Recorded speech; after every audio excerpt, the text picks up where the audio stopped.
Berikutnya nanti siapa Pak Heru? Berikutnya Prof. Ridwan yang mulia. Oke, ya. Petugas supaya diperhatikan. Silakan Pak Bambang. Terima kasih Yang Mulia. Assalamualaikum warahmatullahi wabarakatuh. Yang saya hormati dan saya muliakan Ketua Mahkamah Konstitusi, para Hakim Konstitusi, yang saya hormati saudara-saudara penasihat hukum, baik dari pemohon, termohon, dan pihak terkait. Izinkan saya menjelaskan pokok-pokok pikiran yang sudah saya tulis dan sampaikan kepada majelis. Cuma dalam kesempatan ini saya akan mencoba membaca lebih ringkas poin-poinnya saja. Yang dimintakan keterangan kepada saya oleh penasihat hukum adalah tentang penetapan Gibran Rakabuming Raka, anak dari Presiden Jokowi, sebagai cawapres melanggar hukum dan konstitusi. Saya mulai dengan pasal 75 Undang-Undang Pemilu yang mengatur tentang peraturan dan keputusan KPU. Untuk menyelenggarakan ayat 1, untuk menyelenggarakan pemilihan umum, sebagaimana diatur dalam undang-undang ini, KPU membentuk peraturan KPU dan keputusan KPU. Ayat 2, peraturan KPU sebagaimana dimaksud pada ayat 1, merupakan pelaksanaan peraturan perundang-undangan. Ayat 3 saya lewati, ayat 4, dalam hal membentuk peraturan KPU yang berkaitan dengan pelaksanaan tahapan pemilu, KPU wajib berkonsultasi dengan DPR dan pemerintah melalui rapat dengar pendapat. Selanjutnya, putusan Mahkamah Konstitusi nomor 90 PUU 21/2023 telah merubah pasal 169 huruf Q menjadi berusia paling rendah 40 tahun atau pernah atau sedang menduduki jabatan yang dipilih melalui pemilihan umum, termasuk pemilihan kepala daerah.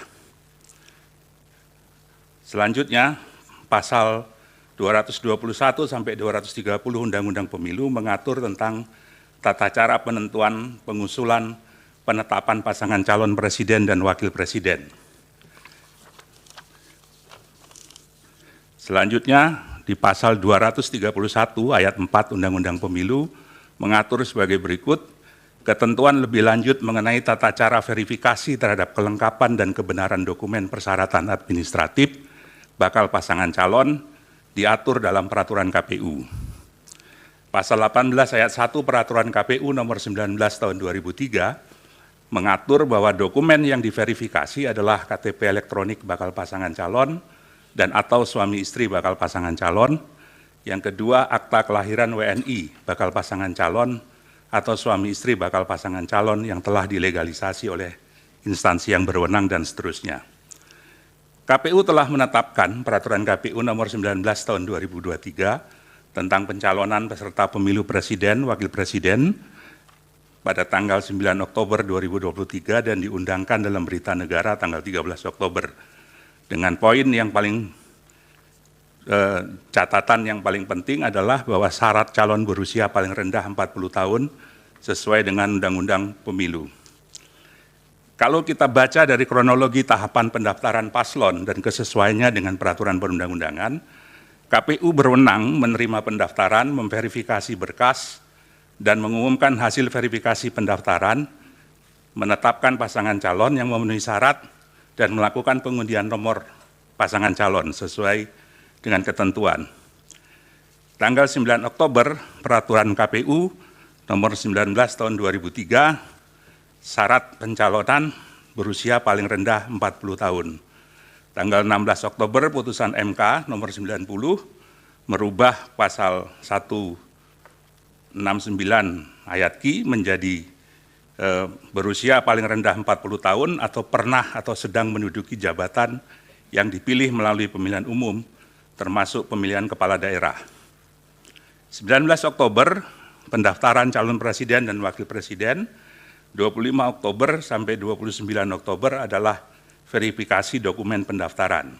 Masih menggunakan PKPU nomor 19 2023. Tanggal 3 November, peraturan KPU nomor 23 tahun 2003 mengubah persyaratan sesuai dengan putusan MK. tanggal 13 November ditetapkan Capres dan Wakil Presiden, Cawapres. Peraturan KPU 19/2023 belum diperbaharui. Yang jadi persoalan adalah mengapa menerima pendaftaran dan melakukan verifikasi berkas paslon 02 yang tidak memenuhi syarat usia sesuai dengan PKPU 19/2023. Penerimaan pendaftaran Prabowo Gibran yang tidak memenuhi syarat oleh KPU adalah tindakan yang diskriminatif. Dalam berita acara verifikasi dokumen persyaratan bakal calon presiden dan calon wakil presiden tanggal 28 Oktober 2023, berkas itu menyatakan bahwa pasangan Prabowo Gibran memenuhi syarat dan disusun dengan berdasarkan pada PKPU 19/2023 yang belum direvisi sesuai dengan putusan MK 90. Bakal cawapres Gibran yang sebenarnya berbeda dalam hal syarat umur diperlakukan sama dengan cawapres yang lain yang sudah memenuhi syarat umur, sebagaimana ditetapkan dalam Peraturan KPU 19 tahun 2023. Berkas pendaftaran paslon 02 diterima dan diverifikasi oleh KPU. Tidak sesuai dengan putusan MK nomor 27 PUU 5 Romawi 2007 yang memuat pertimbangan berkait diskriminasi. Diskriminasi adalah memperlakukan secara berbeda terhadap hal yang sama. Sebaliknya bukan diskriminasi jika memperlakukan secara berbeda terhadap hal yang memang berbeda. Dalam kasus ini, sebetulnya cawapres Gibran harusnya diperlakukan secara berbeda dengan peraturan yang berbeda. Romawi 2007 yang memuat pertimbangan berkait diskriminasi. Diskriminasi adalah memperlakukan secara berbeda terhadap hal yang sama. Sebaliknya bukan diskriminasi jika memperlakukan secara berbeda terhadap hal yang memang berbeda. Dalam kasus ini, sebetulnya cawapres Gibran harusnya diperlakukan secara berbeda dengan peraturan yang berbeda. Tapi dalam kenyataannya KPU memperlakukannya sama dengan calon wakil presiden yang lain, diverifikasi dengan peraturan yang sama. KPU melakukan tindakan dalam rangka penyelenggaraan pemilu yang tidak menaati prosedur asas dan prinsip penyelenggaraan pemilu yang ditetapkan dalam peraturan perundang-undangan pasal 3 huruf D, terutama di Undang-Undang Pemilu, yang menyatakan bahwa dalam menyelenggarakan pemilu, penyelenggara pemilu harus melaksanakan pemilu berdasarkan asas sebagaimana dimaksud dalam pasal 2 dan penyelenggaraannya harus memenuhi prinsip mandiri, jujur, adil, berkepastian hukum, dan selanjutnya. Penyelenggaraan harus netral dan selanjutnya. Menurut prinsip keadilan pemilu, menurut IDEA, keadilan pemilu berarti memastikan bahwa setiap tindakan, prosedur, dan keputusan terkait proses pemilu adalah taat hukum. Keadilan pemilu juga berarti hak kepemiluan dilindungi, dipenuhi, dan ditegakkan. Keadilan pemilu juga berarti memberi ruang bagi pihak yang hak kepemiluannya dilanggar, membuat keluhan, memberikan keterangan, dan menerima keputusan. Selanjutnya, KPU melakukan perubahan PKPU nomor 19 menjadi PKPU nomor 23 pada tanggal 3 November sesuai dengan putusan MK. Seharusnya KPU merubah PKPU nomor 19 tersebut sebelum menerima pendaftaran pasangan calon. Poin berikut adalah berkaitan dengan mandat verifikasi yang diatur dalam PKPU sehingga putusan MK saja tidak cukup menjadi landasan menerima pendaftaran Gibran. Meskipun MK telah membuat putusan nomor 90 PUU 21/2023, KPU harus tetap mengubah peraturan KPU 19 terlebih dahulu untuk menyesuaikan syarat calon. Perubahan frasa dalam putusan mahkamah tidak bisa dipisahkan dari kedudukan mahkamah sebagai negatif legislator, sehingga putusan mahkamah harus dinilai setingkat dengan undang-undang yang memerlukan peraturan KPU untuk dioperasionalkan, terutama dalam peraturan KPU. Hal ini sesuai dengan perintah Undang-Undang Pemilu pasal 12, pasal 13, pasal 75 Undang-Undang Pemilu, dan lebih jauh lagi harus mengacu kepada pasal 231 ayat 4 Undang-Undang Pemilu yang memerintahkan ketentuan lebih lanjut mengenai tata cara verifikasi terhadap kelengkapan dan kebenaran dokumen persyaratan administrasi bakal pasangan calon diatur dalam peraturan KPU. Peraturan KPU atas pendaftaran Gibran adalah kesengajaan terhadap pelanggaran kepastian hukum. Kebutuhan peraturan KPU mengatur penyesuaian dengan putusan MK tidak hanya kebutuhan administratif, tapi juga kebutuhan hukum pemilu agar tidak timbul kekosongan hukum pasca putusan MK. Perubahan PKPU 19 menjadi PKPU 2023-2023 yang telah sesuai dengan putusan Mahkamah Konstitusi telah melewati batas akhir terhadap pendaftaran paslon dan verifikasi dokumen pasangan calon. Maka verifikasi terhadap Saudara Gibran Raka masih menggunakan dasar hukum nomor 19/2023. Tindakan Komisi Pemilihan Umum membiarkan Raka Gibran terus mengikuti tahapan pencalonan dalam proses pendaftaran dari verifikasi bakal pasangan calon merupakan pelanggaran terhadap prinsip kepastian hukum. Pak Bambang sebentar. Ya. Ini waktunya sudah 10 menit. Lewat 1 menit, 11 menit ya. Akan dihabiskan untuk keterangan ahli tanpa memberi kesempatan pendalaman kuasa hukum ataukah akan dibagi? Esensinya sudah bisa ditangkap sebenarnya kan, apa yang diterangkan saksi ini. Iya, maksimal 20 menit. Tinggal 9 menit untuk pendalaman kalau. Ya. Poin saya menyimpulkan adalah ketidakjujuran dan ketidakadilan dalam proses penetapan Gibran sebagai cawapres bukan sekedar pelanggaran etika, tapi juga adalah pelanggaran hukum dan konstitusi. Catatan saya adalah kerangka hukum pemilu harus dijalankan secara konsisten dan tanpa kelalaian, serta tidak boleh diamandemen dalam jangka waktu tertentu sebelum pemilu.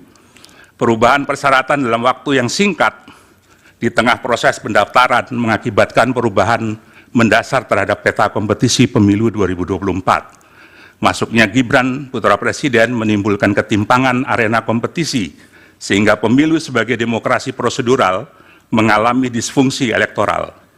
Undang-undang pemilu mestinya tidak diubah di tengah pemilu agar terjadi kesempatan yang sama dan tidak ada yang secara spesifik diuntungkan oleh perubahan dadakan tersebut. Terakhir, putusan MK terdahulu yang memutus diskualifikasi peserta pemilihan umum. Mahkamah Konstitusi pernah melakukan diskualifikasi terhadap calon bupati dalam putusan SELA nomor 145 PHP Bupati 19/2021 dalam kasus Pilkada Kabupaten Yalimo. MK memutuskan diskualifikasi juga terhadap pasangan Yusak Yaluwo dan Yakob Weremba dalam kasus Pilkada Bovendigul nomor perkara 132 PHP 2022. Begitu juga dengan kasus Dirwan Mahmud dan Hartawan dalam nomor perkara 57 PHP 2008. Saya kira demikian keterangan saya, Yang Mulia. Saya coba padatkan, keterangan tertulis secara resmi sudah diserahkan kepada penasihat. Terima kasih. Kami, Pak. Silakan Pak Heru, masih ada 7 menit. Terima kasih Pak Ketua, saya izin bertanya. Mas Bambang silakan di podium lagi, ada 3 pertanyaan saya. Tolong dibuka slide nomor 4 tadi. Slide nomor 4. Dalam slide nomor 4, putusan MK disebutkan pada tanggal 16 Oktober. Sehingga pada saat itu ada kesempatan bagi KPU untuk mengubah putusannya, mengubah peraturannya. Pendaftaran paling terakhir 25 Oktober. Jadi pada saat pendaftaran CWP itu dia masih menggunakan peraturan KPU nomor 19 tahun 2023. Perubahannya baru nomor 20 tanggal 3 November. Betul begitu ya? Itu pertanyaan pertama. Bagaimana pendapat saksi mengenai itu? Terus kedua, di bukti P17 itu ada keputusan Komisi Pemilihan Umum nomor 1632 tahun 2023. Saya baca hal menimbangnya dan saya baca hal mengingatnya. Tidak ada satupun hal menimbang itu yang merujuk pada putusan MK. Tapi kemudian putusan ini mengubah KPU itu nomor 19 menjadi nomor 23 di hal mengingatnya. Apakah penetapan seperti ini yang menetapkan presiden jalan untuk presiden itu tidak melanggar prinsip dan azas-azas KPU? Yang ketiga, Komisi Pemilihan Umum di Kabupaten Murung Raya, ada berita acaranya, itu baru kami sampaikan. Ada pernyataan seperti ini, saksi ahli. Dalam hal ini, Komisioner KPU Kabupaten Murung Raya diinstruksikan oleh KPU RI melalui KPU Provinsi Kalimantan Tengah, Pak Harmain, Pak Sastriadi, Pak Keko, Pak Anton, untuk mengubah status partai politik Gelora dari status belum memenuhi syarat menjadi memenuhi syarat. Jadi di dalam bukti itu, nomor 17, bukti yang sudah kami sampaikan itu, ada upaya dari KPU nasional untuk mempengaruhi KPU di provinsi untuk mengubah hasil verifikasi faktual yang menyebabkan suatu partai tertentu berubah dari tidak memenuhi syarat dan memenuhi syarat. Ada 3 hal itu. Di mana pelanggaran prinsip dan asas-asas konstitusi ada di situ. Silakan. Saya tambahan sedikit. Kepada ahli. Ahli mengatakan bahwa penetapan Gibran Raka Buming Raka sebagai cawapres melanggar hukum dan konstitusi. Berarti itu pelanggaran. Seandainya pelanggaran ini misalnya tidak dilaporkan kepada Badan Pengawas Pemilu, apakah kemudian tertutup untuk mempermasalahkan hal ini? Itu termasuk di Mahkamah Konstitusi. Yang kedua adalah, tadi dikatakan juga ini pelanggaran hukum dan konstitusi, berarti undang-undang dan konstitusi. Kalau dikaitkan dengan pasal bahwa penyelenggara pemilu itu harus tetap mandiri, ya, itu apakah kemudian ada kaitannya perlakuan diskriminatif ini kalau kita kaitkan dengan azas atau pasal dalam konstitusi tersebut? Terima kasih. Baik. Dari termohon 1 pertanyaan kalau ada, atau 2 pertanyaan juga boleh. Singkat saja. Terima kasih majelis. Kepada saudara ahli, pertanyaan yang kami ajukan berkaitan dengan syarat sebagai calon presiden atau wakil presiden. Yang pertama, apa dokumen yang harus disampaikan untuk membuktikan bahwa calon itu atau bakal calon itu berusia 40 tahun pada saat didaftarkan. Yang kedua, apabila calon itu sedang menduduki jabatan sebagai kepala daerah, apa dokumen persyaratan yang diajukan oleh yang bersangkutan atau partai politik yang mengusulkan yang bersangkutan? Sudah 2 pertanyaan, Pak. Cukup. Dari pihak terkait, silakan.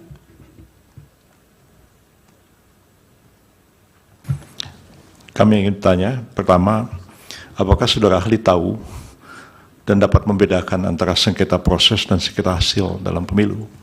Apakah proses pencalonan itu termasuk sengketa hasil ataukah sengketa proses? Kedua, jika penyelenggara negara itu tahu bahwa ada norma hukum yang lebih tinggi yang mengatur sesuatu, tapi ada juga norma hukum yang lebih rendah, dan peraturan lebih rendah itu bertentangan dengan yang lebih tinggi. Yang lebih rendah itu secara formal masih berlaku. Apa yang dia harus lakukan jika dia berhadapan dengan situasi seperti itu? Cukup 2 pertanyaan, Prof. Dari Bawaslu ada 1 pertanyaan, cukup ya. Silakan Pak Bambang dipersingkat untuk dari para pihak tadi sekaligus.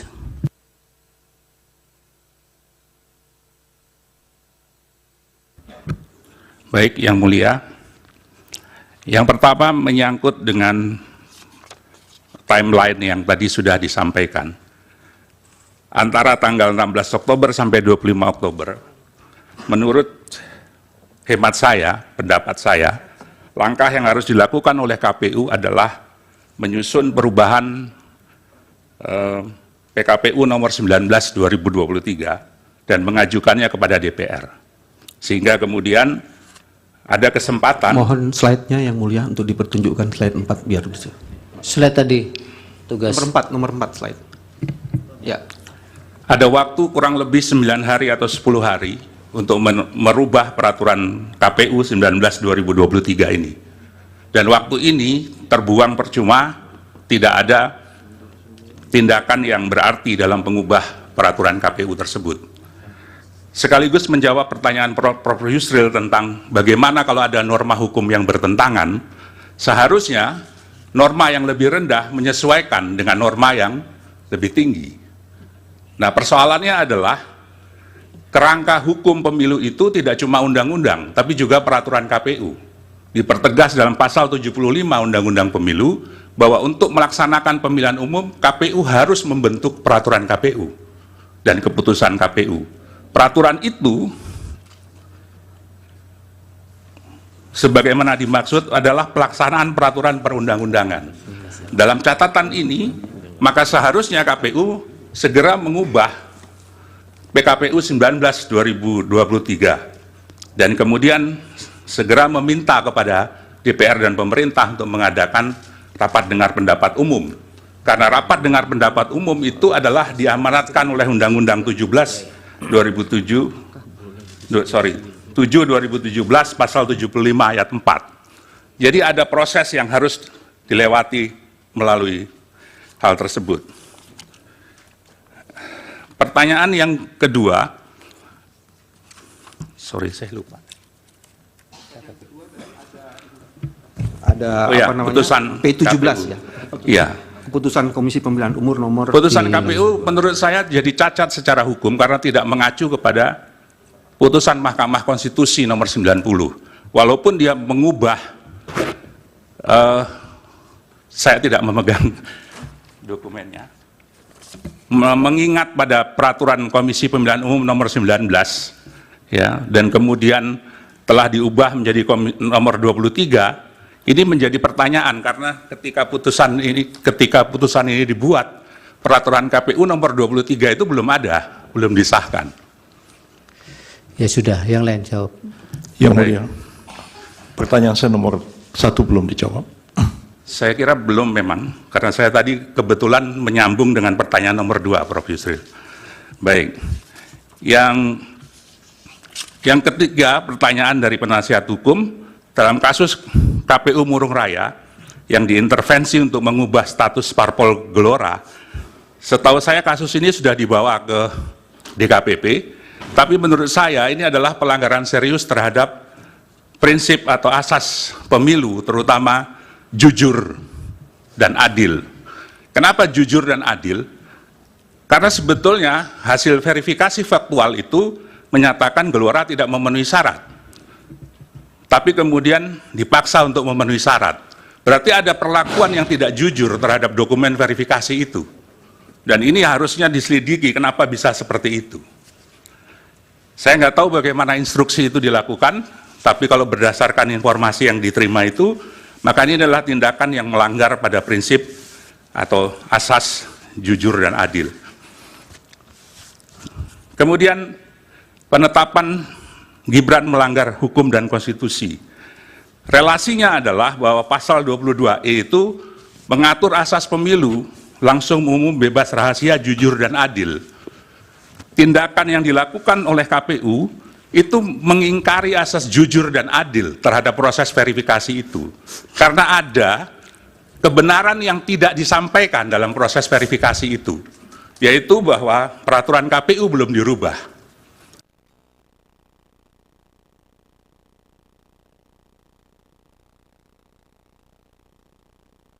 Sehingga ketika itu dijadikan dasar, maka putusan itu sudah tidak jujur, tidak sesuai dengan fakta. Peraturan KPU ada dokumen yang harus diserahkan, yaitu KTP elektronik, bakal pasangan calon atau suami istrinya, dan akta kelahiran WNI, bakal pasangan calon atau suami istri bakal pasangan calon. Saya kira itu menjawab kebutuhan terhadap verifikasi dokumen yang diajukan. Kemudian berkaitan dengan sengketa proses dan sengketa hasil. Sengketa proses adalah proses yang sengketa yang diajukan dalam proses pemilihan umum, dan ini kewenangan dari Badan Pengawas Pemilu. Dan sengketa hasil adalah sengketa terhadap hasil pemilihan umum yang menjadi kewenangan dari Mahkamah Konstitusi. Baik, sudah cukup. Ya. Ya, pelanggaran yang tidak dilaporkan tadi belum dijawab. Oh, mohon maaf, kelewatan. Ya. Berkaitan dengan pelanggaran yang tidak dilaporkan, saya kira mandat dari Undang-Undang Pemilu memberikan tugas kepada Badan Pengawas Pemilihan Umum untuk melakukan pengawasan secara aktif, bahkan kalau perlu Ya, proaktif. itu kan dan normatifnya, preventif. Pak. Yang Ya. ini kan yang lolos dari itu. Justru itu saya harus bertanya, Yang Mulia.